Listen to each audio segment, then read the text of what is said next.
ছাত্র জনতার যে ত্যাগ, যে বুকের রক্ত, যে পঙ্গুত্ব, যে অন্ধত্ব, এর পরে আবারও এই দেশে ফ্যাসিবাদ ফিরে আসবে, বা বড় বড় দলগুলো মিলে ভারতকে পুনর্বাসন করবে, এই দেশে হাসিনাকে পুনর্বাসন করবে, রিফাইন্ড ওয়েতে ফ্যাসিবাদী গ্রুপ বাংলাদেশকে আবারও শাসন করবে, এগুলো ভাবাটা আমার কাছে মনে হয় যেন অনেকটা দুঃস্বপ্নের মতো। আসসালামু আলাইকুম দর্শক, শুভেচ্ছা নিন, আপনাদের সবাইকে স্বাগত জানাচ্ছি আমি কনক সরোয়ার আজকের অনুষ্ঠানে। দর্শক শিরোনাম দেখে বুঝতে পারছেন আজকে আমাদের আলোচনার বিষয় শরীফ ওসমান হাদী, ইনকিলাব মঞ্চের মুখপাত্র। এই হাদির উপর যে যে হত্যা চেষ্টা হয়েছে, যারা হামলা করেছে, 3 দিন পার হয়ে গেছে, এখনো তাদেরকে মানে সুনির্দিষ্টভাবে যাদের নাম আসছে, মূল আসামি বা মূল সন্ত্রাসী, সে এখনো গ্রেপ্তার হয়নি। নানা ধরনের কথা আসছে, এই বিষয়গুলো আমরা আলোচনা আনবো। মূলত আজকের যে শিরোনাম দেখছেন, যে যে বিপ্লবের সুবিধাভোগীরা, সুবিধাভোগীদের কাছে বিপ্লবীদের জীবন রক্ষার আকুতি। অর্থাৎ বিপ্লবীরা যাদের ক্ষমতায় বসিয়েছে, তারা বিপ্লবের অংশ ছিল না কোনোভাবেই। দু একজন হালকা একটু একটু আধটু তারা বিপ্লবীদের ঘাড়ে চড়ে ক্ষমতায় বসেছে, বিপ্লবীদের কোনো নিরাপত্তার বিধান করে নাই, বিপ্লবীদের পক্ষে জুলাই বিপ্লবকে তারা ধারণ করে নাই, এই বিষয়টি স্পষ্ট। তারই ধারাবাহিকতায় হাদির উপরে এই হত্যা চেষ্টা। প্রিয় মুখ মেজর সাফায়েত আহমেদ, সাফায়েত, আপনাকে স্বাগত জানাচ্ছি আজকের অনুষ্ঠানে। এবং দর্শক আমার সঙ্গে যোগ দিচ্ছেন মাবরুর রশিদ বান্না। আহ, তিনি ওসমান হাদি মিলে জুলাই বিপ্লবের সময়টায় খুব নিবিড়ভাবে কাজ করেছেন। তো প্রথমে আসলে আমি মাবরুর রশিদ বান্না, আপনি কিন্তু হাদির সর্বশেষ শারীরিক অবস্থার খোঁজ খবর রাখছিলেন। আপনি কিন্তু আপনার বাসা এবং হসপিটাল মিলেই কিন্তু গত কয়েকদিন ধরে আছেন। তো হাদির সর্বশেষ অবস্থা কি? আজকে তাকে এয়ার অ্যাম্বুলেন্সে নিয়ে যাওয়ার কথা।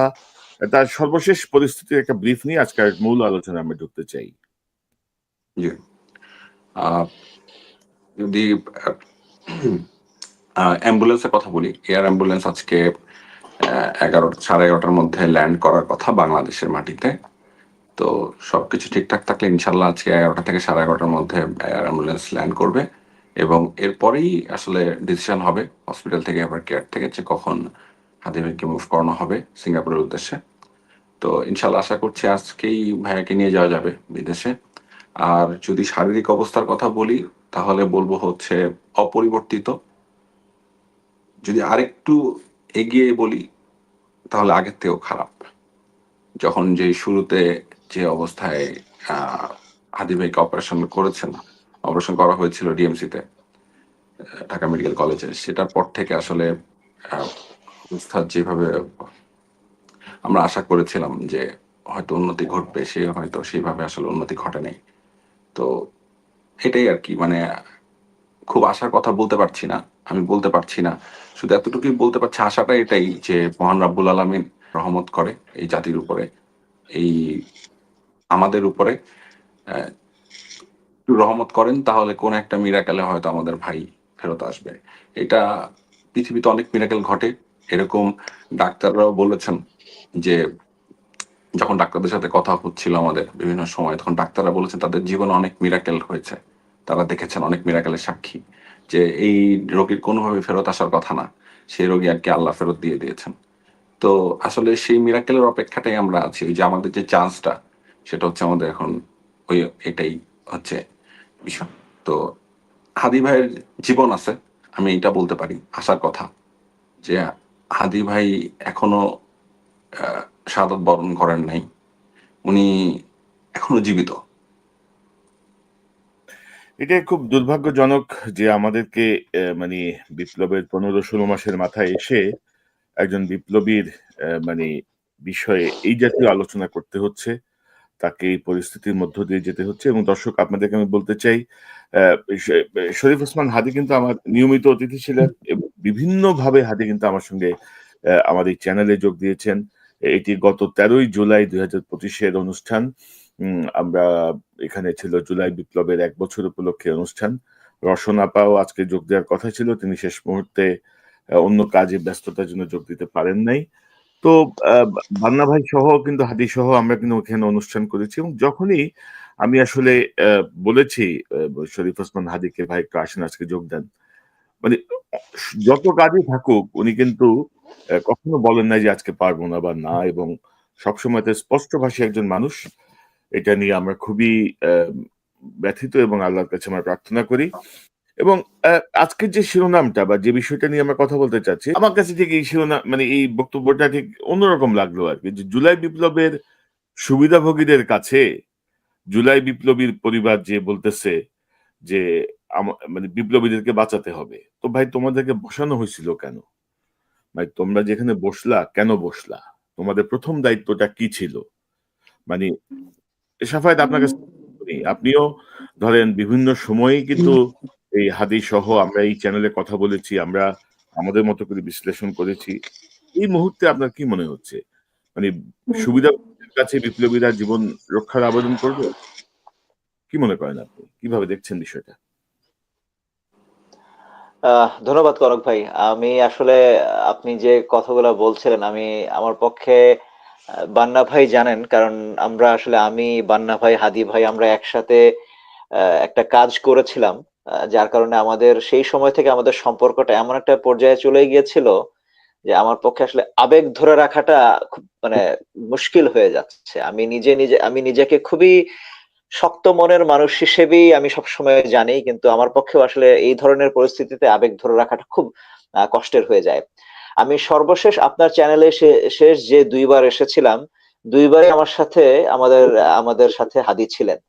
এই জুলাইতে আমি ছিলাম, সাথে রওশন আপা ছিলেন, হাদী ছিলেন, এবং তার আগে সম্ভবত ডিসেম্বরে আমাদের যেই গানটা আমি, হাদী ভাই, তারপরে বান্না ভাই এবং আমাদের রাহাত শান্তনু ভাই আমরা ৪ জনে মিলে যে গানটা তৈরি করেছিলাম, সেই গানের একটা প্রমোশনের জন্যই আমরা আপনার চ্যানেলে এসেছিলাম। তো আজকে আমি আবার আপনার চ্যানেলে এসেছি। আমি এসেছি, আমার সাথে বান্না ভাই আছে, কিন্তু আমার হাদী ভাই নাই। এটা আমি আসলে আমার চিন্তা করতে আমার আমার আমার আমার ভেতরটা খুব আমার মোচড় দিয়ে উঠছে আরকি। তো এখন আপনার প্রশ্নে যদি আমি যেতে চাই, আমি এখানে ১ম কথা হচ্ছে গিয়ে এটা তো এই আমাদের ইন্টারিম গভর্নমেন্ট, আমাদের এই অন্তর্বর্তীকালীন সরকারের ব্যর্থতা। কারণ তাদেরকে তো আমরা যে এত বড় বড় কথা বলে আমরা এই যে এত হাই প্রোফাইল মানুষজনকে নিয়ে আসলাম, তাদের কাছ থেকে তো আমাদের প্রত্যাশা খুব সামান্যই ছিল। উনারা আপনারা আইন শৃঙ্খলা পরিস্থিতির উন্নতি করবেন, যারা এই বিপ্লব বা অভ্যুত্থান আপনারা যে নামেই ডাকেন না কেন, আই ডোন্ট কেয়ার, এটার পেছনে আমাদের বাংলাদেশ থেকে এই ফ্যাসিজমের পতনের পেছনে যে মানুষগুলা কাজ করলো তাদের নিরাপত্তাটা নিশ্চিত করবেন, সাধারণ মানুষের নিরাপত্তা নিশ্চিত করবেন, সময় মতো একটা ইলেকশন দিবেন, দিয়ে আপনারা চলে যাবেন। আপনারা এখানে এসে এত সংস্কার টংস্কার এত কথাবার্তা বলে, কিন্তু সেখানে বেসিক আপনাদের কাছ থেকে যে মানুষের যে প্রত্যাশাটা সেটা মানুষ পাচ্ছে না। তাহলে আপনারা আছেন কিসের জন্য? আমি জানি না, স্বরাষ্ট্র উপদেষ্টা উনি উনি এখনো গিয়ে পুলিশ লাইনের লঙ্গরখানায় মাংস বেশি না আলু কম উনি সেটা হিসাব করছেন, অথচ মানে সেখানে ওনার নাকের ডগায় এই ধরনের ঘটনা ঘটে যাচ্ছে। আমি শুধু জানতে চাই যে এটা যখন ঘটলো ঢাকায়, একদম ঢাকার এখান থেকে আমরা কাকে পাওয়া গেল? গোয়েন্দা সংস্থা যদি এখন তারা এই খবর বের করতে পারে যে তারা নাকি ময়মনসিংহ দিয়ে না কোন দিক দিয়ে পালিয়ে তারা আসাম চলে গেছে, এইটা যদি তারা বের করতে পারে, তাহলে এই যে এতটা রাস্তা তারা গেল সেটা তারা কিভাবে বের করতে পারলো না? আচ্ছা, আমি আপনাকে একটা প্রশ্ন করি কনক ভাই। হাদির উপরে যে এরকম তার যে প্রাণের একটা হুমকি আছে এটা তো আমরা জানতাম, হাদি জানতো এটা, এবং হাদি একা না, হাদি এটা তো স্পেসিফিক ইনফরমেশন ছিল। হাদি, হাসনাত আব্দুল্লাহ, ব্যারিস্টার ফুয়াদ, এরকম কিছু কিছু মানুষের ব্যাপারে তো স্পেসিফিক ইনফরমেশন ছিল, তারা সেটা জানিয়েছিল, বিভিন্ন জায়গাতে অথরিটিকে তারা জানিয়েছিল। সরকার কি ব্যবস্থা নিয়েছে আপনার মনে আছে কিনা জানি না, ২০০২ সালে সম্ভবত যখন ওই যে ডক্টর হুমায়ুন আজাদের উপরে ঢাকা বিশ্ববিদ্যালয় ক্যাম্পাসে যখন হামলা হলো, এরপরে কিন্তু এরকম অনেক মানুষকে, তখন বিএনপি সরকার ক্ষমতায়, এরকম অনেক হাই প্রোফাইল মানুষজনের কাছে সরকার থেকে প্রোঅ্যাক্টিভলি পুলিশ সিকিউরিটি পাঠানো হয়েছে। হুমায়ুন আহমেদ নিজে এটা নিয়ে গল্প লিখেছেন। উনি ওনার যে স্বভাব, ওনার যে উনি যে এরকম হিউমার নিয়ে খুবই মজা করে লেখেন, উনি সেভাবেই লিখেছিলেন খুব মজা করে। একটা আমার গল্প, ওনার সেই বইটার নাম মনে নাই, বাট উনি একটা বইয়ে লিখেছিলেন যে উনি একদিন ওনার বাসায়, যে দক্ষিণ হাওয়া যে বাসায় ঢুকে দেখেন একজন আগন্তুক বসা। উনি জিজ্ঞেস করলেন যে আপনি কে? উনি বললেন যে স্যার আমাকে ডিএমপি থেকে পাঠানো হয়েছে, আমি আপনার সাথে গানম্যান হিসেবে থাকবো। এই রকমের প্রোঅ্যাক্টিভ ব্যবস্থা তো আছে বাংলাদেশের নজির, এই বিএনপি গভর্নমেন্টই নিয়েছিল। তো আজকে এত বিপুল জনসমর্থন, তথাকথিত জনসমর্থন নিয়ে যে আমরা যেই অন্তর্বর্তীকালীন সরকারকে ক্ষমতায় বসালাম, তাদের সেই প্রোঅ্যাক্টিভনেসটা কোথায়? যেখানে তারা স্পেসিফিক্যালি জানতো যে এইরকম কিছু মানুষের লাইফ রিস্ক আছে, তারা কি ব্যবস্থা নিয়েছিল আমরা জানতে চাই। আর এটা যে আজকে হাদি কেঁদে শুরু হয়েছে, কালকে যে এটা আরেকজন হবে না, সেটার কি কি গ্যারান্টি আছে? আমরা এই জিনিসটা সরকারের কাছে মানে আমরা জানি না। এখন ওনারা এত কিছু করছেন, কি 16ই ডিসেম্বরের প্যারেডে হাদির ছবি হেলমেটের মধ্যে এঁকে বিডিআর চেয়ারম্যান জাম্প করবেন, ভাই এগুলা করে কি লাভ? আজকে আপনি প্রধান উপদেষ্টার ওনার ফেসবুকের পেজে হাদির কবিতা আবৃত্তি শেয়ার করছেন, করে কি লাভ? যখন আপনার কাছ থেকে তো এটা তো আপনার কাছ থেকে তো এটা আমরা চাই না। আমরা তো চেয়েছিলাম যে আপনি এই মানুষগুলোর নিরাপত্তা নিশ্চিত করবেন, সেটা কোথায়? মানে সাফায়েত ভাই, ওই যে ধরেন ওই যে মানে নতুন বোতলে পুরান মদ একটা কথা আছে না, ওই আপনি দেখেন ফেল করার পরে আপনার একেবারে মানে কান্নাকাটি শুরু হয়েছে, আপনি সুইসাইড করতে যাচ্ছেন, আপনাকে বসানো হয়েছে কেন? আপনি না, গত 16 মাসে ভাই একটা সুনির্দিষ্ট আওয়ামী লীগের সন্ত্রাসী ধরা পড়ে নাই। আচ্ছা, এই না না, এই যে নিরাপত্তা ইস্যু যেটা, কনক ভাই, জি আমি জি সরি আপনাকে একটু ইন্টারাপ্ট করছি। এই যে নিরাপত্তা ইস্যুতে আপনি নিজেও তো যুক্তরাষ্ট্রে থাকেন, আপনি জানেন যে এখানে মাহফুজ উপদেষ্টা যে মাহফুজ আলম এসেছিল, নিউ ইয়র্কে তার উপরে হামলা হয়েছে। যখন ইউএনজিএ জেনারেল অ্যাসেম্বলির জন্য যখন তাসলিম জারা আক্তার তারা যখন আসলো, তাদের উপরে হামলা হয়েছে। এবং এগুলা আমাদের গাফিলতিটা কাদের? সরকারের লোকজনদের গাফিলতি, এমবাসির লোকজনদের গাফিলতি, সরকারের রন্ধ্রে রন্ধ্রে আমরা গাফিলতি দেখছি। এটার এগেনস্টে কি ব্যবস্থা নেওয়া হয়েছে? একটা কোনো ব্যবস্থা নেওয়া হয় নাই। না, ওই তো ধরেন ইউএনজি তে যে ঘটনা ঘটলো সেই ঘটনার পরে ওই যে আমাদের এরা তো সবাই এখনো বহাল তবিয়তেই আছে, এবং ইউএনজির এখানে তো ছাত্রলীগের ছেলেকে হায়ার করে আনা হয়েছিল আহ, মানে পরিকল্পিত ভাবেই মনে হয়। তো যাই হোক, আমি যেটা বলছিলাম যে ধরেন আপনি গত 16 মাসে ছাত্রলীগের আওয়ামী লীগের একটা দুর্বৃত্ত ধরা পড়লো না, কিছু মানে মন্ত্রী এমপি ছাড়া, আপনার কাজটা কি করলেন আপনি? এই যে যে ছেলেটার ব্যাপারে বলা হচ্ছে যে এই হচ্ছে সম্ভাব্য মানে হত্যা চেষ্টাকারী, সে গত নভেম্বরে 2টা অস্ত্রসহ অ্যারেস্ট হইল, সে ফেব্রুয়ারির মধ্যে কিভাবে বের হয়ে গেল? মানে ডাকাতি এবং 2টা অস্ত্র, এই এই এই অভিযোগের পরে সে 3 মাসে জামিন পাওয়া সম্ভব ভাই বাংলাদেশে? কিভাবে হয়েছে এটা? এটাকে ল মিনিস্ট্রি ইনভলভমেন্ট নাই আপনি মনে করেন? আইনজীবী বিচারক একটা চক্র এখানে কাজ করে নাই আপনি মনে করেন? তো আমরা কি এই জন্য এদেরকে বসাইছি নাটক দেখার জন্য? তো এখন মানে আমি বান্না ভাই একটু আপনি একটু আপনার আপনার ইয়েটা একটু শেয়ার করেন, কারণ আপনি নিজে জুলাই বিপ্লবের সঙ্গে ওতপ্রোতভাবে যুক্ত ছিলেন, মাঠে ছিলেন, আহ, রাজপথে যেমন ছিলেন, আপনার কাজের মাধ্যমে ছিলেন। তো কি মানে আমরা কি এই জন্য এদেরকে বসাইছি ক্ষমতায় এইসব দেখার জন্য? দেখেন, আমি আহ, কিছুদিন আগে একটা স্ট্যাটাস দিলাম, গতকালই মনে হয়, গতকাল আগের দিন, যে আমার অনেক কিছু বলার আছে, আমি অনেক কিছু বলতে চাই, অনেক কথা বলার আছে, যে কথাগুলা আমাকে বলতেই হবে, এবং যে কথাগুলো অনেকের কাপড়ও খুলে ফেলতে পারে। আমি মনে করি যে তাদের সামনে যে একটা মুখোশ আছে, সেই মুখোশটাও খুলে যেতে পারে। আমাদের মধ্যে থাকা কিছু মানুষ যারা হচ্ছে একটা ভং ধরে থাকে যে তারা হচ্ছে আমাদের লোক, আমাদের কাছের মানুষ, এই মানুষগুলোই আসলে সেই মানুষগুলো, যেই মানুষগুলো আসলে বেসিক্যালি এতদিন ধরে হাদির মতো মানুষকে, হাদির মতো দেশপ্রেমিককে হত্যাযোগ্য করে তোলার জন্য সর্বোচ্চ চেষ্টাটুকু করছে আমি মনে করি। এবং ক্রমাগত ঘৃণা উৎপাদন থেকে শুরু করে একজন ফ্যাসিস্টকে, একজন খুনিকে হাদি না হয় 2টা গালি দিছে, 10টা গালি দিছে, আপনাকে তো দেয় নাই, কোন বিপ্লবীকে তো দেয় নাই, স্বাধীনতার পক্ষে বাংলাদেশপন্থী কোনো মানুষকে তো গালিগালাজ হাদি করে নাই। শুধু কয়েকটা গালি।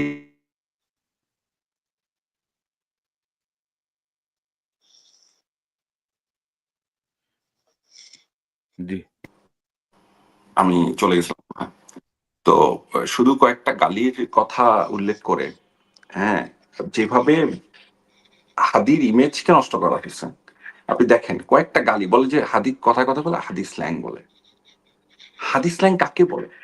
একজন গণহত্যাকারীকে বলে, একটা গণহত্যাকারী দলকে বলে, কিছু অসভ্য ইতর জানোয়ারকে বলে, যারা গত 17 বছর এই দেশটাকে একটা করদ রাজ্য বানায় রাখছিল আরেকটা দেশের, যারা ভারতের গোলাম বানায় ফেলছিল, তাদেরকে হাত গালিগালাজ করতো। এটা কি অন্যায়?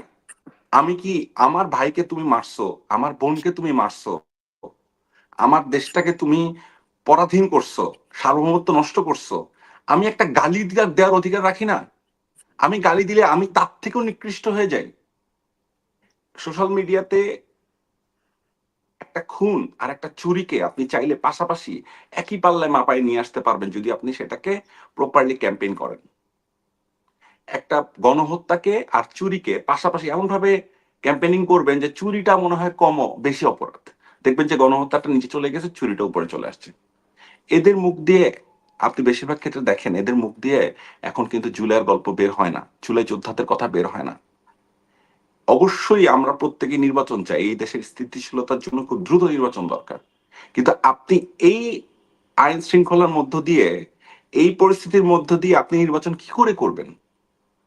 এইটা তো কোনোভাবেই আপনি পসিবল করতে পারবেন না। তাহলে তো রক্তগঙ্গা হবে এই দেশে, না আবারও ওইটাই এখন রক্তগঙ্গা।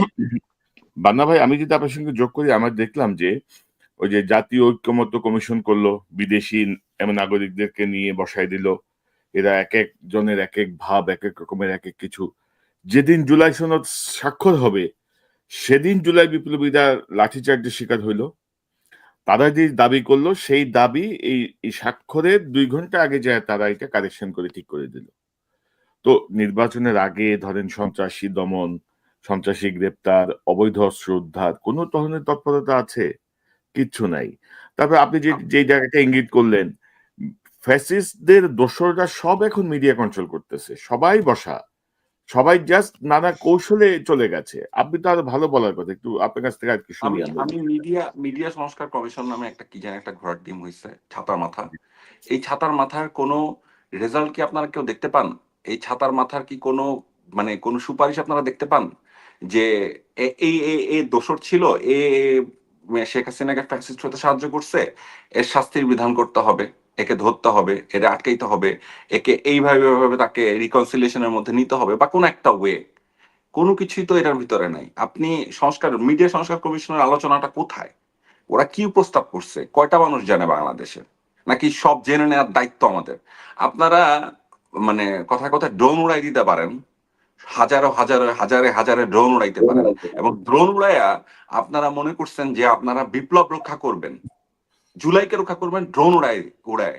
এই যদি আপনাদের অবস্থা হয়, অবশ্যই অনেকগুলা ছবি, অনেকগুলা ডকুমেন্টারি, অনেকগুলা প্রয়োজন আমাদের জীবনে, আরো দরকার ছিল, সংখ্যা তো অনেক কম হয়েছে। আমি তো এমনি স্ট্রেট ফরওয়ার্ড বলি যে আমার জীবনে দেখা, মানে মাহফুজ তারপরে হচ্ছে নাহিদ, এই দুইজন তো দুইটা ফিগার। নাহিদেরটা আমি অতটা বলবো না, আমি মাহফুজ সাহেবেরটা বলবো। পুরোপুরি একটা ব্যর্থ উপদেষ্টা, অ্যাবসলুটলি ব্যর্থ একটা মানুষ, অ্যাবসলুটলি। কোন একদিন আয়নার সামনে দাঁড়ায় লজ্জা পাওয়া উচিত তার, বেশরম। এবং আমি শুধু মাহফুজের কথা বলতেছি কেন, জি, জি। প্রত্যেকটা উপদেষ্টা যারা এই যে আমাদের ভাইদের রক্তের উপরে আজকে হাদি ফাইট করতেছে, এই হাদি তোমাদেরকে সেভ করছে, এই হাদি তোমাদের পক্ষে বারবার বয়ান উৎপাদন করছে, বারবার তোমাদেরকে সেভ করছে, বলছে আমাদের সরকার, আমাদের সরকার, আমাদের সরকার। দেখেন ওদেরকে এতটা বইলেন না। আচ্ছা ঠিক আছে, গালি দিয়ে আবার সেটাকে সে সলভ করছে, একটা খারাপ কথা বলছে, আবার এটা একটা ভালো কথা বলছে, বলে সবসময় সেটাকে ব্যালেন্স করার চেষ্টা করছে। এই হাদি সবসময় তোমাদের ভ্যানগার্ড হয়েছিল। এই হাদিকে তোমরা মিনিমাম প্রোটেকশনটুকু দিতে পারো নাই। তোমরা লজ্জা, তোমাদের ঘুমাও কিভাবে তোমরা রাতের বেলায়? লজ্জা করো না? বাসায় যখন বাসায় ফিরিস তোরা, তখন তোদের বাবা মার দিকে তাকাইলে তোদের লজ্জা করে না? তোর সন্তানের দিকে তাকাইলে তোর লজ্জা করে না? হাতির বাচ্চাটার বয়স মাত্র 10 মাস।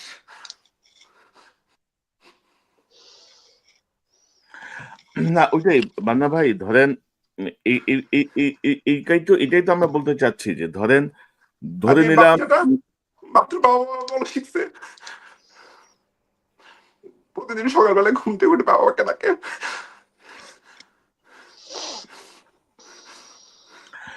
হ্যাঁ, তো আপনি আপনি যেটা বলছিলেন, ধরেন এই যে ইউনুস, আসিফ নজরুল, রেজওয়ানা বলেন বা অন্যান্য যারা আছে, বয়স্ক মুরব্বী, মানে অকর্মণ্য লোকজন, এদের কথা ধরেন আমরা একদিকে রাখলাম, কিন্তু জুলাইয়ের প্রতিনিধি তো 3 জন ছিল না? নাহিদ, আসিফ, মাহফুজ। তাদের ভূমিকা কি ছিল? তারা কি জুলাই বিপ্লবে যারা আহত তাদের পাশে ছিল? শহীদ পরিবারের পাশে ছিল? যারা হাত হারিয়েছে, পা হারিয়েছে, চোখ হারিয়েছে তাদের পাশে ছিল? আসিফের পিএস এর বিরুদ্ধে ১০০ কত কোটি টাকার দুর্নীতির অভিযোগ। তো এটা কি উপদেষ্টা জানে না? উপদেষ্টা জানা ছাড়া এটা সে কামাইতে পারছে? সে যদি ১০০ ভাই আমি আজকে একটা কথা লিখছি, সেটা হচ্ছে আজকে যদি আমার এই জিনিসটা, এই ঘটনাটা ঘটতো কোন জুলাই ফ্রন্টলাইনারের সাথে, কোন জুলাই ফাইটারের সাথে, তাহলে হাদি কি করতো? হাদি কি করতো? আপনারাই বলেন, হাদি কি করতো? হাতি জান কালা কালা করে ফেলতো না? হাতি কি এখন রাস্তা থাকতো না? রাইট। শুধু শো অফ, শুধু শো অফ, শুধু শো অফ। বুমের সামনে বড় বড় বড় বড় কথা বলে ফেলবে এরা, বড় বড় বিপ্লবী সাজবে। অবশ্যই তারা বিপ্লবী ছিল, তাদেরকে আমরা রেসপেক্ট করি, অনেককেই রেসপেক্ট করি। আমি আমি ওই জায়গায় কখনো অস্বীকার করার কোনো জায়গা নেই। তাদের তুলনায় আমার মতো মাবরুর রশিদ বান্না হয়তো কিছুই না। কিন্তু আমার কথা হইতেছে যে আপনারা যে, আপনাদের লজ্জা করতেছে না এই কথাটা বলতে? আপনারা কিছুই করতে পারলেন না এখন পর্যন্ত, রাস্তায় একটা আন্দোলন ঘটাইতে পারলেন না, একটা এরকম অথর্ব স্বরাষ্ট্র উপদেষ্টার পাশার মধ্যে লাথি মেরে নামাইতে পারলেন না। আপনাদের লজ্জা করে না? এই আইন উপদেষ্টা থাকতে সে সে এত বড় বড় কথা বলে, সে মন খারাপ করে দাঁড়ায় থাকে। আমার বোন কাঁদতেছে, হাতির বোন কাঁদতেছে, সে পিছনে মন খারাপ করে দাঁড়ায়, তার চোখ মুখ দেখে বোঝা যাচ্ছে সে বিমর্ষ। কিন্তু তার লজ্জা হইতেছে না যে সেও এটার জন্য দায়ী, সেই খুনের পিছনে সেও একজন পরোক্ষ ভূমিকা নিছিল, তার ভূমিকা আছে পরোক্ষভাবে। সে হয়তো ডিরেক্টলি ইনভলভ না, কিন্তু সেও তো তারই কোন এক পাপের শাস্তি আজকে পাচ্ছে হাদি, এই স্বরাষ্ট্র উপদেষ্টা, এই আইন উপদেষ্টাদের। আমার 10,000, আপনি 20,000, 15,000, 1,00,000 আনিস আলমগীরের পাছার মধ্যে দিয়ে যদি আপনি 12 ঢোকান, আমার কি যায় আসে? আমার হাদি ভাই ফেরত আসবে। শুধু আই ওয়াশ।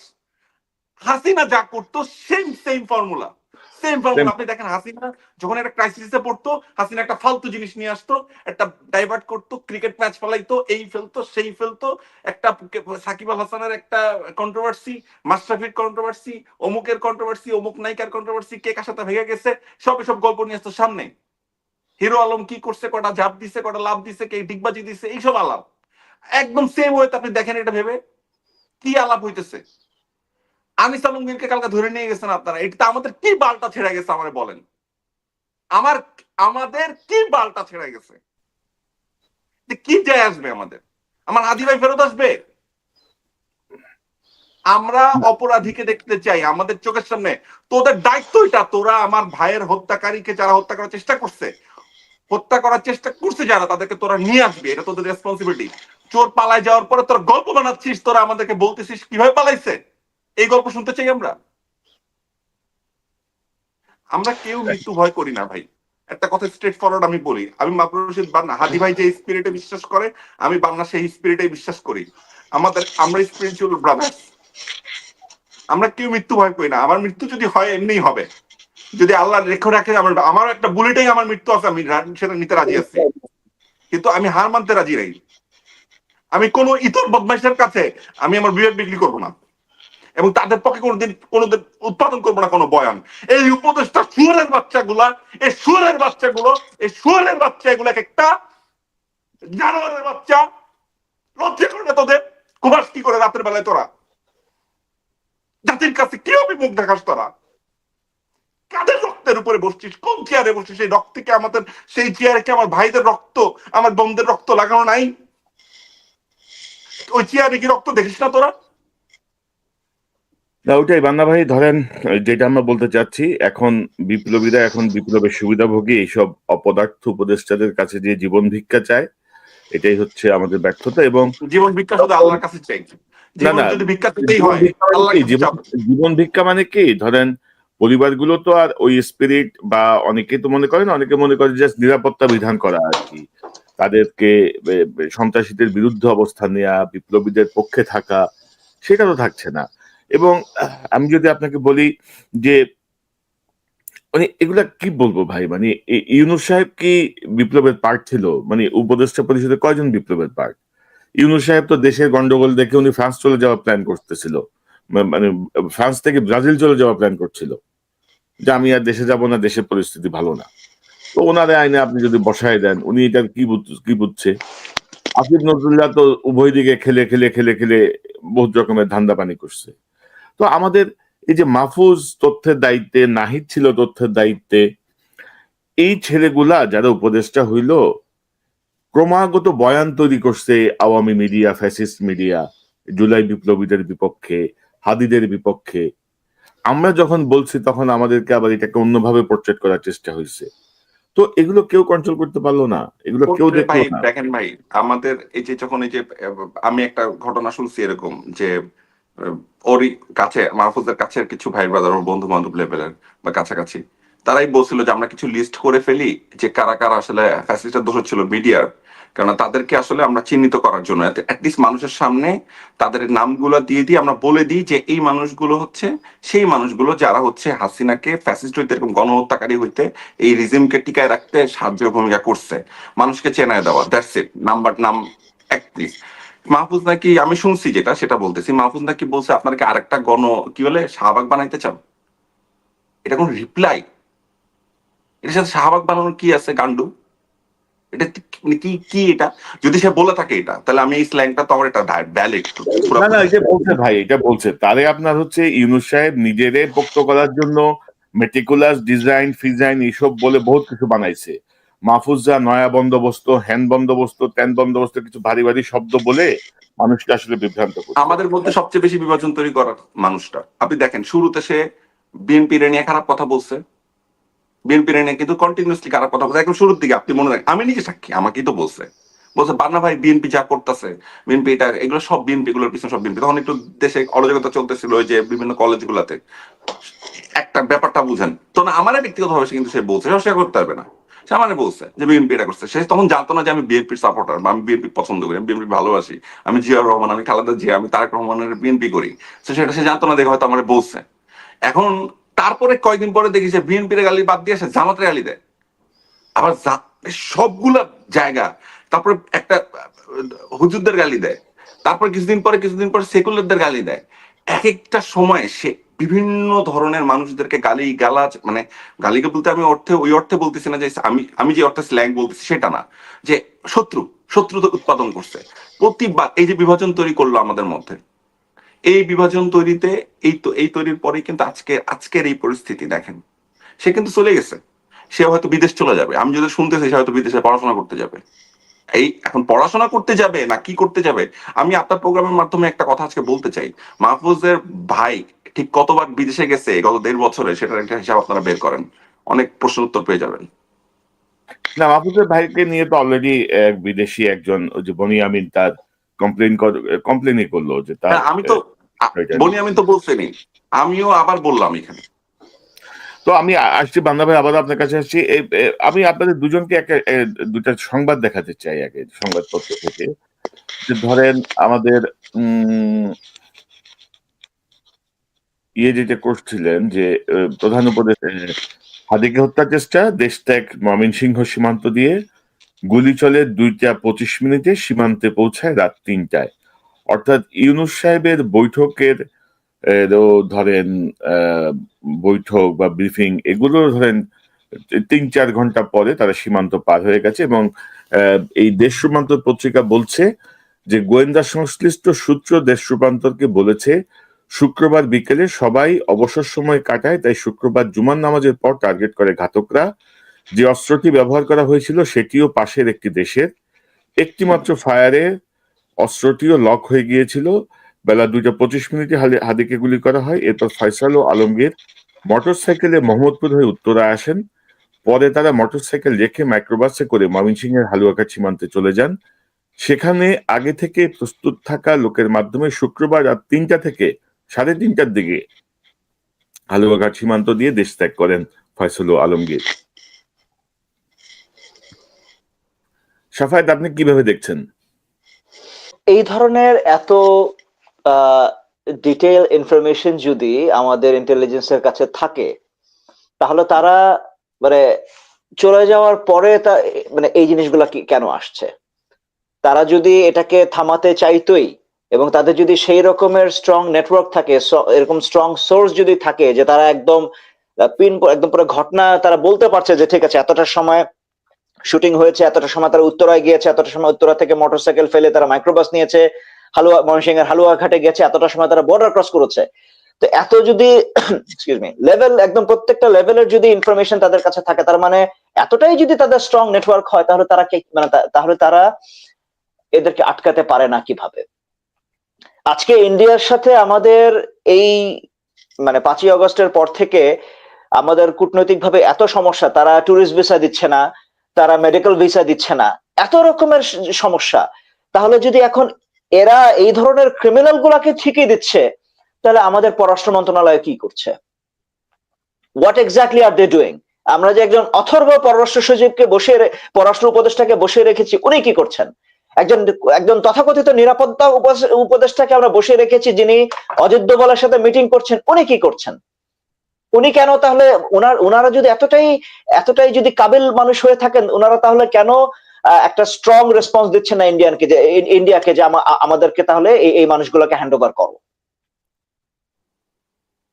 মানে এটার আমি তো, আপনারা যে এত বড় বড় কথা বলেন, আপনাদেরকে পৃথিবীর বিভিন্ন জায়গা থেকে ধরে নিয়ে আসা হয়েছে, আপনারা এত হাই প্রোফাইল মানুষজন, এত কোয়ালিফাইড। আমার তো ভাই এই কোয়ালিফিকেশন দিয়ে আমি কি করব? আপনি যদি সেই আমাকে আমার মিনিমাম বেসিক যেই যেই আপনার থেকে যে এক্সপেকটেশন ছিল সেটা আপনারা আমাকে দিতে পারছেন না, আমি কি করব আপনাদের এত এত হাই মানে এত কোয়ালিফিকেশন দিয়ে? শাফাত ভাই, আমি ওদিন আমার ওর সাথে বলছিলাম যে ডক্টর ইউনূস, আপনি আপনার নোবেল 3-0 মিলায় শরবত গুলে গুলে খান বসে বসে। এটা আপনার ব্যক্তিগত অ্যাচিভমেন্ট। যে মুহূর্তে আপনি প্রজাতন্ত্রের কর্মচারী, তখন থেকে যখন আপনি প্রজাতন্ত্রের সুযোগ সুবিধা নিচ্ছেন, বেতন নিচ্ছেন, সুবিধা নিচ্ছেন, সো আপনাকে প্রজাতন্ত্রের কর্মচারী হিসেবে আপনাকে জবাবদিহি করতে হবে কেন আপনি কি করছেন এবং আপনাকে কেন এই ভাই আপনি দেখেন না রে ভাই, জাতিসংঘের রিপোর্টে হচ্ছে 1400 মানুষ নিহত হয়েছে না? জুলাই বিপ্লবের এই জুলাই সনদের এখানে লেখা আছে কতজন? 800 কতজন? তো এরা কি গাঁজা খায় সবাই? এরা কি পাগল, উন্মাদ? মানে ইচ্ছা করে দেখেন, ইচ্ছে করে এগুলোকে বিতর্কিত করার এক ধরনের প্রচেষ্টা চলছে। তো আমরা আরেকটা বিষয় একটু বলি যে আমি এরপরে মান্না ভাই আসবেন। শাফাত ভাই, এই যে ধরেন আমরা শুধু এবং আমাদের সাংবাদিকরা শুধু হাসিনাকে ফেরত আনা, হাসিনাকে ফেরত আনা কিন্তু করছে, কিন্তু অলরেডি আপনার সেনাবাহিনীর মানে টপ লেভেলের জেনারেলরা কিন্তু হাসিনার আশেপাশে বসা, যারা কেউ বরখাস্ত হয়েছেন, কেউ এখনো বরখাস্ত হয়তো হয় নাই ইন্ডিয়ার সাথে। আমাদের বর্ডারে কি কিলিং বন্ধ হয়েছে আপনি বলেন? এই 5ই আগস্টের পরে বর্ডার কিলিং বন্ধ হয়েছে? বর্ডার কিলিং তো চলছে, কোনো সারা শব্দ আছে? সে আগের মতোই মিডিয়া ব্ল্যাক আউট করতেছে, কারো কোনো বক্তব্য নাই। পররাষ্ট্র উপদেষ্টা বলে যে আমি ফেরত না দিলে, আমরা তো বলতেছি ফেরত না দিলে আমরা কি করতাম, এরকম একটা কথা সে বলছে কদিন আগে। তো ব্যর্থতাটা কোথায় বলেন তো? মানে এখন আমি কি করতে পারি ভাই, আমি আসলে বুঝি না। মানে আমি এখন করবোটা কি বলেন না? বুকের রক্ত দিয়ে ফ্যাসিস্টকে তো সরানো হইলো, ভালো ভালো মানুষ আইনে বসানো হইলো, কি হচ্ছে একটু আপনার আপনি একটু ভাবেন। বান্না ভাই, আপনি বলেন একটু, কি করব কি আমরা? আমাদের করণীয় কি? মানে আমরা কি, বাঙালি জাতির এই আমাদের এই 1400 মানুষের জীবনের কোনো মূল্য নাই? আপনি না, আমি এখানে একটা জিনিস দেখেন, ওই যে যেটা বান্না ভাই একটু আগে বলছিল, ওই যে সরকার তো কি করছে, ওনারা একটা এরকম এক একটা করে ঘটনা ঘটে, আর সান্ত্বনা হিসেবে ওনারা একবার করে, একবার মেঘনা আলমকে ধরে, তো একবার আনিস আলমগীরকে ধরে, তো একবার হচ্ছে গিয়ে মানে এই ধরনের, মানে যাদেরকে মানে যারা কোন রকমের আলোচনাতেই থাকার কথা না, যারা মানে টোটালি ক্যান্সেল হয়ে যাওয়ার কথা এতদিনে, এই সমস্ত মানুষদেরকে ধরে ধরে, একবার কি নুসরাত ফারিয়াকে ধরে, মানে এগুলোকে ধরে ওনারা আমাদেরকে কি মেসেজ দিতে চাচ্ছেন? আমি আমি আসলে এটা আমার ইটস বিয়ন্ড মাই কম্প্রিহেনশন। জি বান্না ভাই। আপনি যেভাবে কথাগুলো বলতেছেন, এটা হয়তো পুরোপুরি হাসিনা না, কিন্তু সফট কোর হাসিনা 2.0 যদি আমি বলি, এটা কম হবে। এটা তো সফট কোর 2.0 হাসিনা হচ্ছে, হাসিনা রিজমের মতোই হচ্ছে। আপনি তো জনগণের কথা শুনতেছেন না, আপনি বেশিরভাগ জনগণকে নিরাপত্তা দিতে পারতেছেন না। বাংলাদেশের মানুষ নিরাপত্তাহীনতায় ভুগছে। এই যে মানুষ নিরাপত্তাহীনতায় ভুগছে, এই মানুষের কি রিভোল্ট করার অধিকার? অবশ্যই আছে। আবার রিভোল্ট হবে এই দেশে, আবারও এমন কিছু একটা হবে যেটা আপনাদের জন্য প্রীতিকর হবে না। আপনারা বুঝতে পারছেন না, আপনারা হয়তো মনে করছেন আপনারা এয়ারপোর্ট দিয়ে ভেগে যাবেন। এখন তো আমরা জানি এয়ারপোর্টটা দিয়ে কিভাবে ভাগে। অবশ্যই আপনারা ভাগতে পারবেন না, সেই ব্যবস্থা আমরা করবো ইনশাল্লাহ। এবং আপনারা অনেকে, আমি জানি অনেক উপদেষ্টা অনেক বড় বড় জায়গাতে অলরেডি, অনেক বিদেশের বিভিন্ন জায়গাতে তারা বিশাল বিশাল আলিশান বাড়ি মিলিয়ন মিলিয়ন ডলারে কিনে ফেলছেন। অনেকে অনেক ফ্ল্যাট কিনে ফেলছেন বিভিন্ন দেশে। তারা সেখানে সুখে শান্তিতে থাকবেন। যে এই পরিমাণ আকাম কুকাম করছেন, যে অর্থ পাচারগুলো করছেন, সেগুলো করবেন। তো সেগুলো তো আপনাদেরকে, আপনারা মনে করতেছেন আপনারা তো ইজিলি সেভ এক্সিট নিয়ে বের হয়ে যেতে পারবেন। মানে বাংলাদেশের সবচেয়ে বড় অ্যাডভান্টেজ কি জানেন? আমি একটা আশার কথা বলি। আশার কথাটা হচ্ছে কি, সবসময় হতাশার কথা বলি তো, একটা হাসার কথা বলি। আমি এখনো যখন আমার এই জেনারেশনের জেনজির, বিশেষ করে স্পেশালি জেনজির ছেলে মেয়েদের সাথে যখন আমি কথা বলি, ইনকলাব জি মঞ্চের ছেলে মেয়েগুলোর সাথে যখন আমি কথা বলি, যে ছেলে মেয়েগুলো বাসায় যায় না গত 4 দিন, এবং রাতের পর রাত, দিনের পর দিন হাতির জন্য, এই এই এই বাংলাদেশের সার্বভৌমত্বের জন্য, স্বাধীনতার জন্য, দেশের কালচারাল ন্যারেটিভ ক্রিয়েট করার জন্য যে ছেলে মেয়েগুলো দিনের পর দিন পরিশ্রম করছে, সেই ছেলেগুলো কিন্তু এখনো রাতের পর রাত বাসায় যায় না। তারা কিন্তু হাদির দুয়ারেই বসে আছে। হাদি যে অপারেশন থিয়েটারে, যেই জায়গাটায় হাদিকে রাখা হয়েছে সিসিউতে, ঠিক তার বাইরে ছেলেগুলো কিন্তু ঠায় দাঁড়ায় আছে এখনো। মেয়েগুলো কিন্তু এখনো অপেক্ষা করতেছে। তাদের কিন্তু ধৈর্যের বাঁধ এখনো ভাঙে নাই। তারা কিন্তু এখনো অপেক্ষায় আছে হাদি ভাই ফিরবে। ঠিক তেমনি এই যে জেনজি আছে, তারা এখনো হয়তো ধৈর্য ধরতেছে। আর কিছুদিন, আর কিছুদিন আমার কেন জানি মনে হয় এটা ব্লাস্ট আউট করবে খুব সুন, এবং এতটা ভয়ঙ্কর ভাবে ব্লাস্ট আউট করবে যে এটা আসলে আপনারা কুল কিনারা করতে পারবেন না যে এটা এরকম হইলো কেন। এবং সবচেয়ে বড় কথা, ইউনূস সাহেবকে আমি ব্যক্তিগতভাবে অনেক সময় এন্ডোর্স করছি, পছন্দ করছি। আমাদের মধ্যে অনেকে, আপনারাও করছেন, শুরুর দিকে আমরা সবাই অ্যাপ্রিসিয়েটই করছি এটাকে। কিন্তু সেই ব্যক্তি এতটা অথর্ব হবে, সেটা কার ভাবনায় ছিল? যার ইন্টারন্যাশনালি এত এক্সপোজার, তাকে মানুষ এত পছন্দ করে, এত ভালোবাসে, এত রেসপেক্ট করে, সব করে, আমরাও তো করি। আমরা তো কখনো ইউনূস স্যার, আমি তো এখনো ইউনূস স্যারই বলতেছি। তো এই যে রেসপেক্টটুকু আমরা করি, রেসপেক্টটুকু আপনি কোথায়? সুন্দর সুন্দর কথা বলেন, খুব মিষ্ট ভাষায় কথা বলেন, শুনতে ভালো লাগে। কিন্তু আপনি হাসিনার লোকদেরকে, আপনি সন্ত্রাসীদেরকে মিষ্টি ভাষা দিয়ে আপনি ডিল করবেন? আপনি তাদেরকে গোলাপ ফুল দিয়ে তাদেরকে আপনি লাইন আনতে পারবেন? এটা সম্ভব? নাকি আপনাকে হার্ড লাইনে যেতে হবে? যদি আপনি হার্ড লাইনে যেতে না পারেন, তাহলে আপনার কি করণীয় ছিল? যে যেই মানুষগুলো বিপ্লবী, সেই মানুষগুলোকে দায়িত্ব দেওয়া উচিত ছিল যে এদেরকে সাইজ করো। আপনার কেন বলার দরকার? আপনারই কেন সবকিছু করতে হবে? সেই কাজ কি করার মতো আর কেউ নাই এই দেশে? অবশ্যই আছে, অনেক আছে। তো সেই বিপ্লবীদেরকে আপনি কি সুযোগ করে দিছিলেন? কিন্তু আপনি সেই বিপ্লবীদেরকে কি করছেন? সেই বিপ্লবীদেরকে, সেই মানুষগুলোকে, দেশপ্রেমিক যারা সাহসী, যারা নিজেদের জীবনের মায়া করে না, সেই মানুষগুলোকে আপনারা দূরে ঠেলছেন। তাদের কথা শোনার সময়টুকু আপনাদের নাই। কিন্তু তাদেরকে যদি আপনারা দায়িত্ব দিতেন একদম ভেরি বিগিনিং, একদম শুরুতেই, প্রথমেই যদি প্রসেস করতেন যে 40,000 নতুন সদস্য আমরা নিব পুলিশে, 50,000 নতুন সদস্য নিব, এতদিনে কি সেই সদস্যরা অ্যাক্টিভ হইতো না? পুলিশ ভাই রে, ঘুরে দাঁড়াইতো না? ভাই এই কথা আমরা আলোচনা করছি এবং জি জি, এই অবশ্যই। হাসিনা আমলে 16 বছরে যাদেরকে অন্যায়ভাবে বরখাস্ত করা হয়েছে ভাই, তাদেরকে আপনি রিইনস্টেট করলেও তো হইতো। সেনাবাহিনী রিইনস্টেট করে, যাদেরকে বাদ দেওয়া হয়েছে তাদেরকে রিইনস্টেট করলে হইতো, হইতো ভাই তোমার পুলিশের দায়িত্ব নাও। এক্স্যাক্টলি। সো সেনাবাহিনীর যারা যারা বরখাস্ত হয়েছেন বা বিভিন্নভাবে অন্যায় শিকার হয়েছে, সেনাবাহিনীর আমাদের দেশপ্রেমিক অফিসার যারা আছে, তাদের দেশপ্রেম নিয়ে তো কোনো সন্দেহ কারো থাকা উচিত না। কারণ যেহেতু তারা হাসিনার আমলে অবশ্যই ভারত বিরোধিতার কারণে বা হাসিনা বিরোধিতার কারণে তাদেরকে বরখাস্ত করা হয়েছে বা বিভিন্নভাবে তাদেরকে সরানো হয়েছে। তো সেই মানুষগুলোকে যদি আপনারা দায়িত্বে নিয়ে আসতেন বিভিন্ন বড় বড় জায়গাতে, বিভিন্ন প্রতিষ্ঠানে, তাহলে কি হতো? বিষয়গুলো সুন্দর হতো না? তো সলিউশন তো অনেক কঠিন ছিল না। সলিউশন এখনো সহজ। কিন্তু সমস্যাটা কি জানেন? সমস্যাটা হলো আপনারা অনেক সময় পার করে ফেলছেন। এখন আর ওই সময়টুকু নাই যে আপনাদেরকে আমরা সময়টুকু দিব। আমাদের আর ওই সময়টুকু নাই যে আমরা বলবো যে আরেকটু দেখি। এখন আসলে সেই জিনিসটা, আমি এখন ব্লাস্ট আউটের অপেক্ষায় আছি। আমি একদম বিশ্বাস করেন, আমি একটু আগে যেভাবে ব্লাস্ট আউট করছি, আমার মুখের কথা হয়তো অনেক, ওই যে আমাকে হয়তো অনেকে ট্যাগ করতে পারে, আরে বান্না এইভাবে গালিগালাজ করলো, ঠিক আছে, এইভাবে খারাপ করলো মুখ। হ্যাঁ ভাই, আমি অনেক মুখ খারাপ করি ভাই। আমার এটাই এখন সবচেয়ে বড় অস্ত্র আপাতত। কিন্তু এর থেকেও বড় অস্ত্র আছে ভাই। কিন্তু সেই অস্ত্রটা কি জানেন? সেই অস্ত্র হচ্ছে প্রতিবাদের ভাষা, যেটা দিয়ে আসলে হাসিনাকে নামানো হয়েছে। এই জেনজিরা আবার নামবে, নেমে আপনাদেরকে নামায় ফেলবে, এবং আপনারা যখন কাঁদবেন, তখন তখন বলবেন আমরা কি করছি। তখন নেকি কান্না, মায়া কান্না দেখায় লাভ হবে না। ঠিক আছে, ওয়ার্নিং দিতেছি, আমি আপনাদেরকে বলতেছি, জেনজির ভাষা বোঝার চেষ্টা করেন। এই জেনারেশন যারা আসলে এই ফাইটটা করছিল ট্রুলি, তাদের ভাষার চেষ্টা করেন। কোন বুমার্স, কোন মিলেনিয়ান্স, আমি নিজে মিলেনিয়ান্স সাপোর্ট, আমি এই জেনারেশনের মধ্যে পড়ি, আমরা কিন্তু এটাকে ওইভাবে লিড করি না।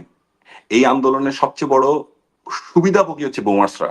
এই আন্দোলনের সবচেয়ে বেশি সুবিধাভোগী হচ্ছে মিলেনিয়ান্সরা। কিন্তু এই আন্দোলনের সবচেয়ে বেশি ত্যাগী জেনারেশন কিন্তু জেনজি। তো এই জেনজি যারা, তারা কিন্তু এখনো দেখতেছে তাদের সাথে কিভাবে বিট্রেয়াল হইলো, কিভাবে বিট্রে করা হচ্ছে। এই হাদির কিন্তু জেনজির প্রতিনিধি, এই জেনজি কিন্তু দেখতেছে। এবং আপনি দেখেন, আপনি হাদিকে নিয়ে যে কোনো একটা কিছু ফেসবুকে লেখেন, দেখেন মানুষের কি আবেগ, কি ভালোবাসা, কি শ্রদ্ধা, কি ইয়া, একদম সত্যিকার অর্থেই যে ক্যাপ্টেন বলি না আমরা, একজন ক্যাপ্টেন বলি না, একজন লিডার, বা বলি একজন ইমাম, যেভাবেই বলেন, সেই জিনিসটা কিন্তু হাদির হইছে। সো আমি সবসময় আমি বলতে চাই যে জিনিসটা, সেটা হচ্ছে আশার আলো আমার মধ্যে আছে। আমি কিন্তু এখন নৈরাশ্যবাদের মানুষটা না, আমি যে বলতেছি আমি হারায় গেছি, আমি পারতেছি না কিছু করতে, তা তো না। এরকম না ব্যাপারটা। ব্যাপারটা এরকম যে আমরা চাইছিলাম আপনারা অনেক ভালো কিছু করেন, কিন্তু আপনারা যেটা করলেন পুরাটা ভণ্ডামি, বাটপারি এবং ধান্দাবাজি দিয়ে ভরায় ফেললেন। আমার ভাইদের, আমার বোনদের রক্ত কেজি ধরে সেল করলেন। আমি সবসময় এই কথাটা বলবো, আজীবন বলবো। কোনোদিন আপনাদেরকে ক্ষমা করতে পারবো না আপনাদের এই বিক্রির কথা, এবং বিক্রি হয়ে যাওয়ার গল্পটা কোনোদিন আমরা ভুলবো না। কারণ আপনারা ছিলেন পাওয়ারে, আপনাদেরকে বিশ্বাস করে আমরা পাওয়ারটা দিছিলাম, আমরা সবাই মিলে দিছিলাম, এবং আপনাদেরকে আমরা সাপোর্ট করছিলাম। অস্বীকার করতে পারবেন না যে আপনাদেরকে আমরা নিরঙ্কুশ সাপোর্ট করি নাই। ফ্রম দ্য ডে ওয়ান, 5 আগস্টের পরে আপনারা চিন্তা করেন, এই কনক সারোয়ার সাহেবের, আপনার শো আমি দেখছি একটার পর একটা, আপনারা কি পরিমাণ সাপোর্ট করছেন এই গভর্নমেন্টকে, অস্বীকার করতে পারবেন না।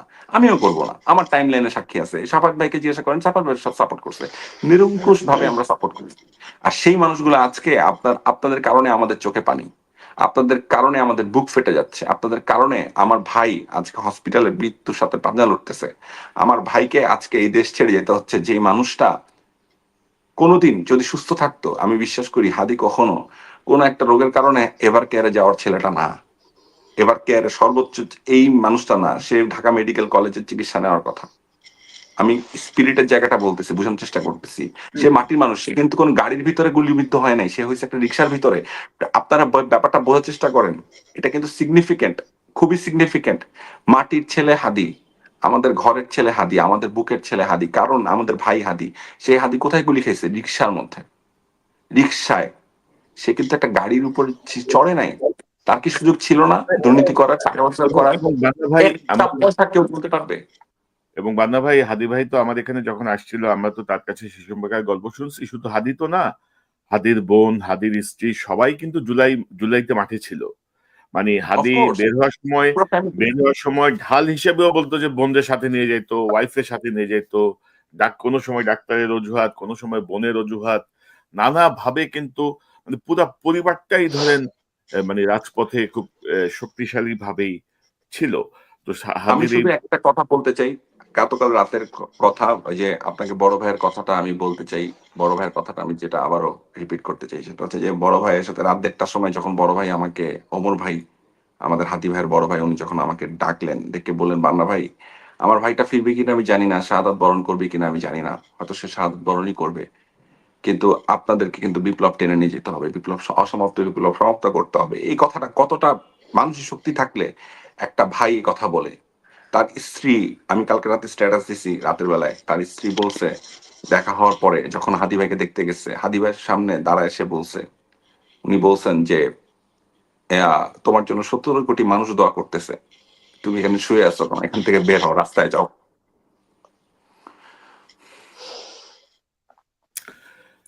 ওইটাই আমরা আসলে ওয়েটিং ফর দ্য মিরাকল, দেখি আল্লাহ কি করে।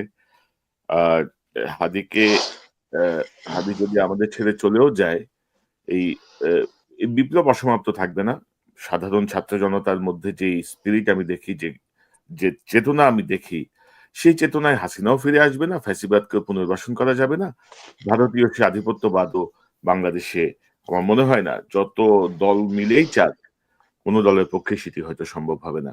তো সাফায়েত ভাই, আপনার সর্বশেষ পর্যবেক্ষণটা শুনি, কি করব, কি বিষয়টা কি? বাংলা ভাইয়ের কথা তো শুনলাম, আপনি শুনলেন, এবং ধরেন আমি জাস্ট ছোট একটা ইনফরমেশন একটু শেয়ার করি। আমাকে একটা বিশেষ একটা বাহিনীর জায়গা থেকে বলা হচ্ছিল যে ভাই, আমরা বিএনপি যখন নমিনেশন, তো বিএনপি প্রথম অফিসিয়ালি ঘোষণা করে প্রার্থী তালিকা, তার পরপরই সরকারকে বলা হয়েছিল একটা বিশেষ এজেন্সি থেকে যে আমরা প্রত্যেকটা আহ, ঘোষিত প্রার্থী এবং সম্ভাব্য প্রার্থী অন্যান্য দলের প্রত্যেকের সাথে একজন করে পুলিশ হোক, বিজিবি হোক, একটা ইউনিফর্ম একটা লোক দেই উইথ গান, এবং আমাদের গোয়েন্দা তৎপরতায় আমরা এনএসআই হোক, এসবি হোক, আমাদের একটা মানে ফর্মা যারা, তাদেরকে আমরা একটু রাখি আশেপাশে।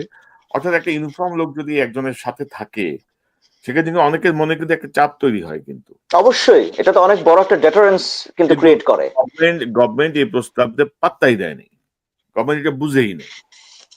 তো এখন আসলে আপনি করবেন কি? এবং ইউনূসের সাথে ধরেন আমাদের সেনাবাহিনীর তো ধরেন ভাই কি বলবো, এগুলো বলতে বলতে মানে কি মানে আর সহ্য হয়, মানে বলতে ইচ্ছা করে না। সেনাবাহিনীর ভিতরে এখনো তো হাসিনার বংশধরেরা সক্রিয়, পুলিশে সক্রিয়, সচিবালয়ে সক্রিয়। তো ইউনূস সাহেব আমার মনে হয় এটা বুঝেই বলছে যে হাদির এ মানে হামলাকারীরা যেন পালাইতে না পারে। ইউনূস সাহেব ওইটা টের পাইছে। মানে যে পালাই যেতে পারে। কারণ সবদিকে তো তাদেরই লোক। উনিই বসায় রাখছে। উনি তো কিছু করে নাই। এখন আমাদের ভাই মুক্তি কি? করণীয় কি? এই বিপ্লব চলতেই থাকবে? এখন দেখেন, যেটা আপনি তো একটা কথা বললেন, আমি এর সাথে আরেকটা জিনিস অ্যাড করে দিই। জি। মানে কিভাবে এই বর্তমানের অন্তর্বর্তীকালীন সরকার মানুষকে যে বিপদে ফেলছে, এই মাত্র কিছুদিন আগে যে আমাদের যে পিলখানা হত্যাকাণ্ডে নিয়ে যে যে কমিশনের যে রিপোর্ট দেয়া হলো, আপনি কি জানেন সেই রিপোর্টে মানে সেই যে কমিশনের যারা সদস্য যারা ছিলেন, এদের সবার পুলিশ প্রোটেকশন উইথড্র করা হয়েছে। এই কমিশনের যিনি চেয়ারম্যান এম ফজলুর রহমান, উনি লিখিতভাবে উনি স্বরাষ্ট্র মন্ত্রণালয়ের কাছে উনি বলেছিলেন যে আমাদেরকে, কারণ আমরা তো ভাই একদম প্রকাশ্য একদম ইয়েতে প্রেস কনফারেন্সে আমরা সরাসরি ইন্ডিয়ার নাম উল্লেখ করে আমরা বলেছি আমাদের নিরাপত্তা ঝুঁকি আছে, আমাদেরকে দেয়া হোক। তাদের দেয়া তো হয় নাই, সম্ভবত যে কয়জনের ছিল সেটা উইথড্র করা হয়েছে। তো এইভাবে, আর আপনি বলছেন যে যেখানে কি নির্বাচনের যারা প্রার্থী আছে তাদেরকে গানম্যান দেওয়ার কথা, মানে তারা তো দিচ্ছে না, উল্টা যাদের ছিল সেটা উইথড্র করে ফেলছে। অর্থাৎ মানুষকে যতভাবে বিপদে ফেলা যায়, আমার মনে হয় মানে কোনো কিছুই এই অন্তর্বর্তীকালীন সরকার তারা বাকি রাখছে না। অর্থাৎ এই মানুষগুলোর যে কষ্ট, তাদের যে ত্যাগ, এই যে আমাদের গুম কমিশন বা এই যে পিলখানা কমিশন, এরা যে এতদিন ধরে তারা কষ্ট করে করে এতগুলো মানে ধামা চাপা দেওয়া জিনিসপত্রকে আবার নতুন করে নিয়ে আসলো, নিয়ে এসে তারা জনগণের সামনে, এখন সেটা ভালো হয়েছে না খারাপ হয়েছে, না এটাতে কি হবে বা ভবিষ্যতে কি এটা বিচার হবে কি হবে না, ওগুলা আলোচনা পরে। এই যে তারা কষ্টটা করলো এবং করে, তো তারা তো এখন নিজেকে, তা আমি তো বলবো যে তারা মানে তারা তো নিজেকে একটা এক্সপোজ করে দিল যে এখন তারা তাদের যে নিরাপত্তা, সেই নিরাপত্তাটাও তো সরকার দিচ্ছে না। আর এখন আর এদিকে এই যে আমাদের হাদির কথা বলি, নুরু, যে নুরুল হক নুরু, সেই নুরু দেখেন সে আওয়ামী লীগের আমলেও নুরু মার খেয়েছে, কিন্তু এই রকমের মার যে ওকে হসপিটালাইজ করে এই রকমের বাজে ভাবে, তাও মানে মানে তাকে তাকে তো বোধহয় দেশের বাইরেও পাঠাতে হয়েছিল। এটা তো আওয়ামী লীগের আমলেও তো নুরু এভাবে মার খায় নাই। আর আজকে হাদি, কালকে হবে অন্য কেউ। তো আমি জানি, আমি আমি আসলেই জানি না যে এখন এই সরকারের কাছ থেকে আমরা কি আশা করব, নাকি আমার কাছে মনে হয় যে ভাই যত তাড়াতাড়ি সম্ভব আপনারা ইলেকশনটা দিয়ে আপনারা প্লিজ আপনারা বিদায় হন, আমাদেরকে মাফ করেন, বাংলাদেশের মানুষকে আপনারা মাফ করেন। হ্যাঁ, এটাও এরকমই ভাবনা আমার, যে ভাই বিদায় হও, তোমাদেরকে অনেক দেখছি। আমার আর একটা রাগ আছে, আমি ভাই জি। একটু বলি, আমার একটা রাগ আছে। আমি হুম। যেহেতু বিএনপির সাপোর্টার, আমি ওপেনলি বলি আমি বিএনপি সাপোর্ট করি, বাংলাদেশ সবচেয়ে বড় দল এই মুহূর্তে, গণতান্ত্রিক দল। মানে একটা সময় বিএনপিকে অনেকভাবে কিন্তু ছোট করা হয়েছে তারা যখন নির্বাচন চাচ্ছিল। এখন সেটা জাস্টিফাইড হচ্ছে, মানুষ এখন বুঝতেছে কেন। হয়তো বিভিন্ন ব্যাখ্যা বের করা সম্ভব, কিন্তু বিএনপি যে এই যে ডিসেম্বরের নির্বাচন থেকে সরে ফেব্রুয়ারিতে রাজি হয়েছে, আমি কিন্তু ব্যক্তিগতভাবে সেই সময় খুশি ছিলাম না বিষয়টা নিয়ে। আমি কিন্তু একদমই খুশি ছিলাম না, কারণ আমার কাছে কেন জানি মনে হচ্ছিল যত দিন যাবে সব অবস্থা খারাপ হবে। আমার যত তাড়াতাড়ি সম্ভব একটা রাজনৈতিক ট্রানজেকশনের মধ্য দিয়ে গণতান্ত্রিক প্রক্রিয়ায় নির্বাচনের মাধ্যমে যত দ্রুত সম্ভব একটা নতুন সরকার দরকার ছিল। এই যে বিএনপি ফেব্রুয়ারিতে নির্বাচনের জন্য রাজি হয়ে গেল, হ্যাঁ, এবং আমরা সবাই খুশি হইলাম, দেখাইলাম, কিন্তু আমার মন থেকে প্রথম থেকে একটা খটকা ছিল যে বিএনপি যে স্যাক্রিফাইস গুলো করতেছে, এই স্যাক্রিফাইস গুলোর রেজাল্ট না হয় আমাদের জন্য অনেক খারাপ আসবে।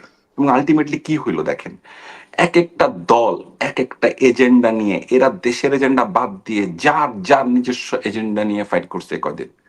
দেশে তাদের নিজেদের নেতাকর্মীরা এখন কি মারা যাচ্ছে না? আপনি দেখেন বিএনপির যে পরিমাণ নেতাকর্মী গত কয়েক মাসে হত্যাকাণ্ডের শিকার হয়েছে সেটা কি নেহায়তি কম? তাদের বিচার কোথায়? একটা বিচারকে আমরা দেখতে পাইছি? তারা কি মানুষ ছিল না? তারা কি জুলাইয়ের রাস্তায় নামায় নাই? তারা কি ফাইটার না? আমার হাদি ভাইয়ের কথা আমি বলবো। রাইট। না ওইটাই, ইউ আর অ্যাবসলিউটলি রাইট বান্না ভাই। বান্না ভাই আমার মনে হয় আপনার কোনো কল আসছে বা কোনো কারণে নেটে সমস্যা হচ্ছে। বান্না ভাই আশা করি আবার ঢুকবেন। তো আমরা অনুষ্ঠানের আসলে শেষ দিকে উম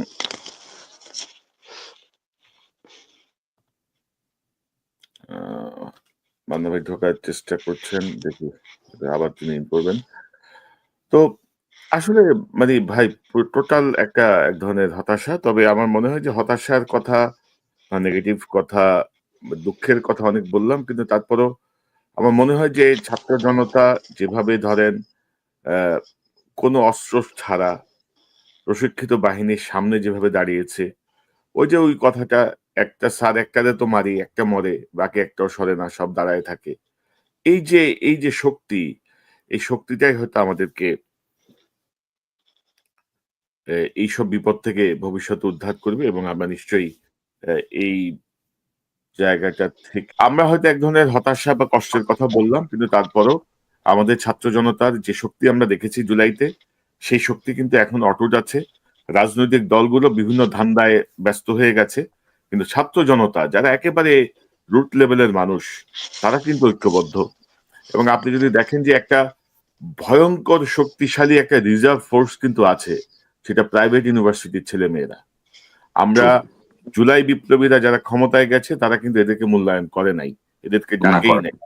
নারীদেরকে কোনো মূল্যায়ন করে নাই, যেই নারীরা তার মিছিলের সামনে থেকে নিজেরা মার খেয়ে অনেককে বাঁচিয়েছে, তাদের তাদেরকেও কিন্তু তারা মানে ওইভাবে কোনো মূল্যায়ন করে নাই। তো হুম, আমরা হতাশ হতে চাই না, আমার হতাশ হওয়ার কোনো সুযোগও নাই। ওই যে যেটি বলছিলাম আপনি যখন ছিলেন না সাফায়েত ভাইকে, ওই যে পুলিশ বলছিল না যে স্যার একটারে তো গুলি করে মারি, ওই একটাই বাকিটি পরে যায়। আর বাকিগুলা যায় না। তো এটাই হচ্ছে শক্তি, এবং আমার মনে হয় যে এই শক্তিতে ভর করেই নিশ্চয়ই আমরা ভালো কিছু পাবো। এটা বিপ্লব পরবর্তী অনেক ধরনের টার্মোইল হয়, অনেক ধরনের ঝামেলা হয়, আমরা হয়তো সেগুলোই অতিক্রম করছি। নিশ্চয়ই আমরা হাদিবার জন্য আল্লাহর কাছে প্রার্থনা করছি। বান্না ভাই, মেজর সাফায়েত, আপনাদের দুজনকে অসংখ্য ধন্যবাদ। আমরা নিশ্চয়ই এই সপ্তাহে আরেকবার বসার চেষ্টা করব সার্বিক জি। পরিস্থিতি নিয়ে। সাথে জুলাই বিপ্লবী আরো কয়েকজনকে আমরা যদি ইনক্লুড করতে পারি, আমার মনে হয় যে আবারও সেই আমি আমাদের অনুরোধ করছি আমাদের রাহাত শান্তনু ভাইকেও এরপরে যদি, কারণ আমি এই মানুষটা এরপরে নিয়ে আসবো। আবেদন করতে পারি ইনশাল্লাহ। জি প্লিজ। অবশ্যই, এবং আমার মনে হয় যে জুলাই বিপ্লবীদেরকে আবারও সংগঠিত করার উদ্যোগ, আবারও সেই জি, কাজ আবারও অবশ্যই, শুরু করতে হবে, একদম। দেশের স্বার্থে, মানুষের জন্য, বেঁচে থাকার তাগিদে। আমাদের দুজনকে অসংখ্য অবশ্যই। ধন্যবাদ। জি, আসসালামু আলাইকুম। ধন্যবাদ কনক ভাই, আসসালামু আলাইকুম। ওয়ালাইকুম আসসালাম ভাই। দর্শক, এতক্ষণ যারা অনুষ্ঠান দেখলেন নিশ্চয়ই আপনি আলোচনার মর্মার্থ উপলব্ধি করতে সক্ষম হবেন। আমাদের অনেক দুঃখের কথা, অনেক হতাশার কথা শুনেছেন, কিন্তু তারপর আমরা হতাশ নই, আমরা বিজয়ী হবই। কারণ রাজনৈতিক দলগুলো, যেটি আমি বলছিলাম, রাজনৈতিক দলগুলো বিভিন্ন ধান্দায় বিভাজিত, ক্ষমতার লোভে বিভাজিত, কিন্তু ছাত্র জনতা যারা মূল শক্তি ছিল, সাধারণ ছাত্র জনতা, রাজনৈতিক দলের আহ, ছাত্র জনতা, রাজনৈতিক দলের সমর্থক ছাত্র জনতা, ঐক্যবদ্ধতে এক মুহূর্ত সময় লাগবে না। এবং ডক্টর ইউনূস এবং এই যে অপদার্থ উপদেষ্টা পরিষদ, তাদের জন্য আমাদের করুণা হয়, তাদের জন্য আমাদের দুঃখ হয়, তাদেরকে আমরা থুতো দিতে ইচ্ছা হয় যে বিপ্লব পরবর্তী এরকম একটা দায়িত্ব নিয়ে দেশটাকে এরকম অবস্থায় নিয়ে আসবে, এত অপদার্থ কি করে হয় মানুষ। মানে তারা যদি চাইতো, কি না করতে হতো এই বিপ্লবের পরে 8ই আগস্টের দায়িত্ব নেওয়ার পর থেকে, কিন্তু এই অপদার্থের গোষ্ঠী কিছুই করতে পারেনি। আবার দেখা হবে ইনশাল্লাহ। আসসালামু আলাইকুম।